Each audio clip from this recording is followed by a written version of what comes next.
সহিহ বুখারী 147 নম্বর হাদিসের মধ্যে রাসূলুল্লাহ সাল্লাল্লাহু আলাইহি ওয়াসাল্লাম বলেছেন, মা আকালা আহাদুন তাআমান কাত্তু খায়রাম মিন আইয়াকুলা মিন আমালি ইয়াদিহি।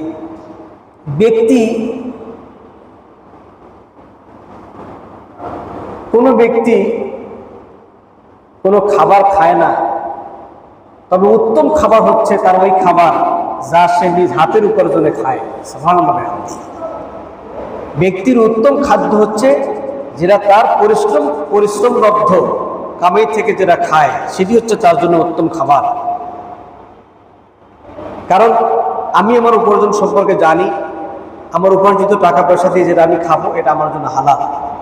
কিন্তু আপনি অন্যের বাসায় দাওয়াত খাচ্ছেন, আত্মীয়র বাসায় খাচ্ছেন, কিংবা আপনি অন্যের উপর ভর করে খাচ্ছেন, যেভাবেই হোক, সেখানে তো তার কামাই সম্পর্কে আপনি জানেন না, তার উপার্জন সম্পর্কে আপনি জানেন না।